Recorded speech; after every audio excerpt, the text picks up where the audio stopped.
Olá e sejam muito bem-vindos a mais uma exploração do nosso espaço de descobertas.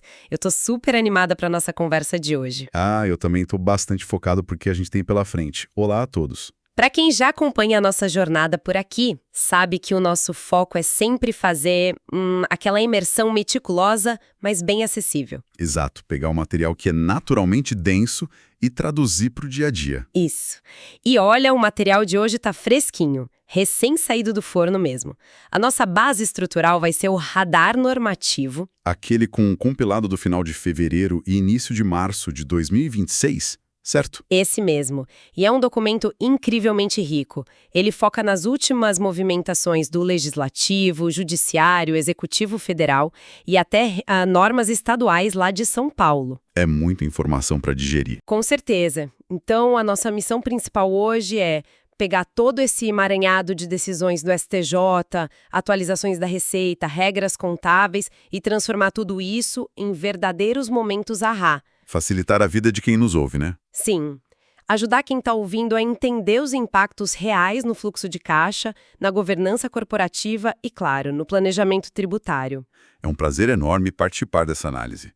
Porque o cenário atual que a gente vê nesse radar mostra um cabo de guerra fascinante. Cabo de guerra entre quem, exatamente? Entre a necessidade do Estado de arrecadar mais e as garantias de sobrevivência das empresas.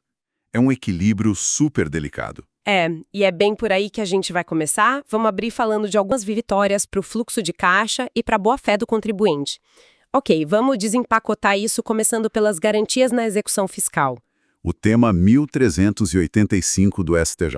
A fiança bancária ou o seguro-garantia que a empresa oferece. Eles usavam muito a desculpa de que isso não seguia a ordem legal de penhora, né? Exatamente. Mas o STJ barrou isso. E o impacto disso é gigantesco, porque na prática isso equipara essas garantias ao dinheiro em espécie. O que salva o caixa da empresa. Com certeza. Evita que as empresas descapitalizem os seus caixas de uma hora para outra só para poder discutir uma dívida na justiça. O tribunal privilegiou o princípio da menor onerosidade ao devedor. Ou seja, não precisa asfixiar a empresa se ela tem como garantir o pagamento de outra forma. Exato. E ainda nessa linha de diminuir a dor de cabeça, a gente tem um outro caso do STJ sobre parcelamento tributário e o fim daquela burocracia na multa moratória. Ah, sim, o caso de São Paulo. O que é fascinante aqui é a forma cirúrgica como o STJ aplicou o artigo 112, inciso 4,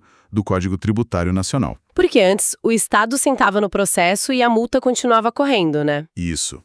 Mas a Corte decidiu que a multa de mora para de correr na data exata em que o contribuinte paga a primeira parcela. Independente de quando sai o deferimento oficial. Exatamente. Não é mais quando o órgão público formalmente defere o pedido. Isso prestigia a boa-fé de quem quer pagar e tira o contribuinte da mercê da lentidão administrativa. Nossa, é um alívio enorme.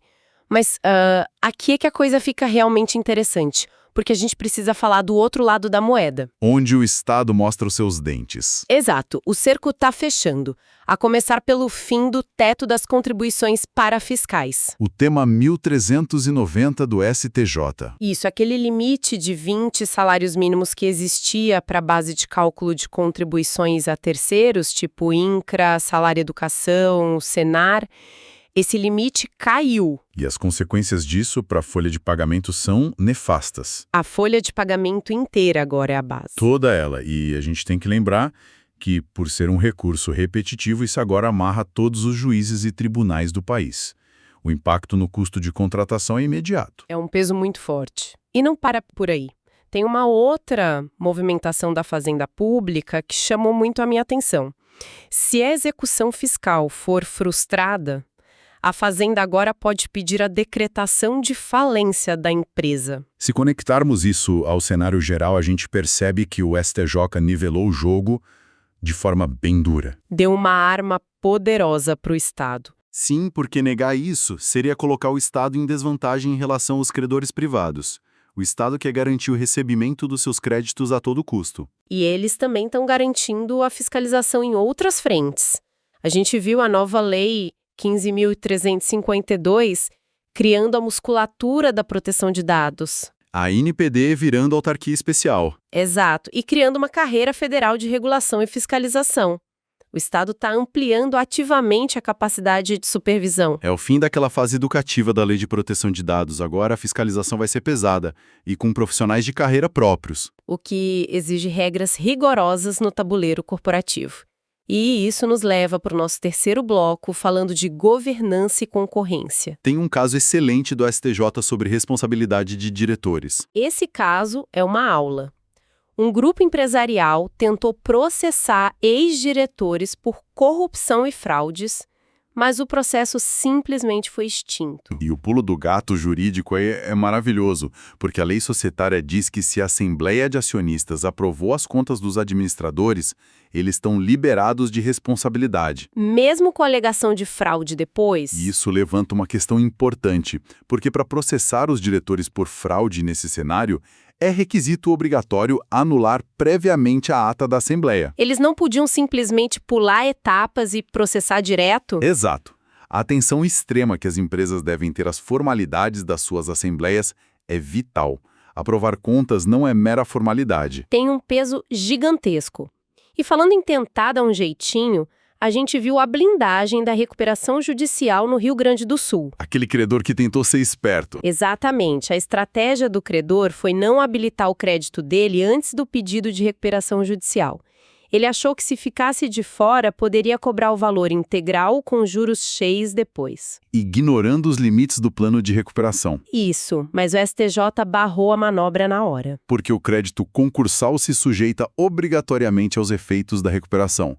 É o que a gente chama de sujeição opé legis. A lei impõe e pronto. Isso.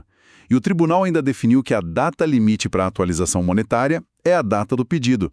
Isso garante a par conditio creditorum, que é a igualdade entre todos os credores. Ninguém tira vantagem. Justiça sendo feita na prática. Agora, mudando um pouquinho de área, mas ainda falando de rigor corporativo, o CAD também não perdoou uma omissão recente. O caso da ClickBus com a RJ Participações. O CAD simplesmente arquivou a compra e o motivo foi indícios de omissão ou informação falsa. O que aconteceu nos bastidores? O CAD descobriu que um acionista indireto da ClickBus, o Grupo Guanabara, controlava uma concorrente direta. E isso gerou uma sobreposição horizontal. Uma sobreposição escondida. O relator foi claro. E agora as empresas vão ter que fazer uma nova notificação do zero, com todos os custos e atrasos que isso traz. Nossa, um pesadelo para as equipes de fusões e aquisições, mas muito didático. Então, o que tudo isso significa para a rotina das empresas? Vamos entrar no nosso último bloco com raio-x rápido das atualizações normativas, contábeis e até internacionais. Vamos lá. Começando com benefícios fiscais e direcionamento social, a Instrução Normativa 2307 e a ADI-RPF 2026. A Receita Federal ajustou alguns benefícios fiscais bem importantes de se notar. Acabou aquela dedução de doações para ONGs em benefício dos próprios empregados, certo? Acabou. Mas, em contrapartida, incluiu-se a dedução de gastos com assistência médica e odontológica para todos os empregados. E também tivemos isenções para a previdência privada fechada. Sim. E, paralelamente, o Imposto de Renda 2026 já regulamentou como destinar doações diretamente para os fundos da criança e do adolescente e da pessoa idosa. Desde que eles tenham CNPJ ativo e regularizado. Fundamental checar isso. Com certeza. Passando para as regras contábeis, a contabilidade internacional está exigindo uma padronização absurda. O Conselho Federal de Contabilidade publicou retificações na NBC 51. Tudo para alinhar perfeitamente com a IFRS 18, que estreia agora em 2027. O purismo nos termos me impressionou. Eles mandaram mudar a demonstração de resultados no plural para a demonstração do resultado no singular. Parece preciosismo, mas garante a padronização global. E o IASB também abriu consulta pública sobre o valor justo na IAS 28. E na mesma linha de padronização, a declaração de regimes específicos exigiu o formato ISO 8601 para datas. Ano, mês e dia. É a tecnologia forçando a barra para organizar os dados. Falando em organizar dados e contas, esclarece rapidinho para a gente aquele ponto de dor contábil sobre o PIS/COFINS em tema 69. A solução de consulta COSIT 21. Esse ponto é crucial para não ter dor de cabeça com o fisco. Na exclusão do ICMS da base de cálculo do PIS e da COFINS, a Receita deixou claro que não existe crédito complementar a ser apurado. Mesmo usando métodos diferentes de cálculo. Sim, se a empresa usou o método Gross-Up com o ICMS embutido no lugar do ICMS destacado na nota, o impacto é zero, não tem crédito extra, o assunto morre aí. Bom saber para ninguém tentar inventar moda. E para fechar o nosso raio-x normativo, eu tenho uma curiosidade internacional fascinante envolvendo a nossa soberania judiciária. O caso do cartório francês. Isso mesmo, o STJ negou a homologação de um testamento particular feito em um cartório lá na França sobre bens que estão localizados aqui no Brasil. O STJ foi muito firme nessa decisão, porque o inventário e a partilha de bens situados no Brasil são de competência exclusiva da Justiça brasileira. Não importa onde a pessoa estava morando na hora de assinar. Não importa se o autor da herança morava no exterior ou se o documento é francês. A regra patrimonial aqui é ditada pelas nossas leis. É uma questão de soberania pura e simples. Fantástico! E com isso a gente amarra os pontos da nossa imersão de hoje. Foi uma pauta bem intensa, não é? Nossa, muito intensa.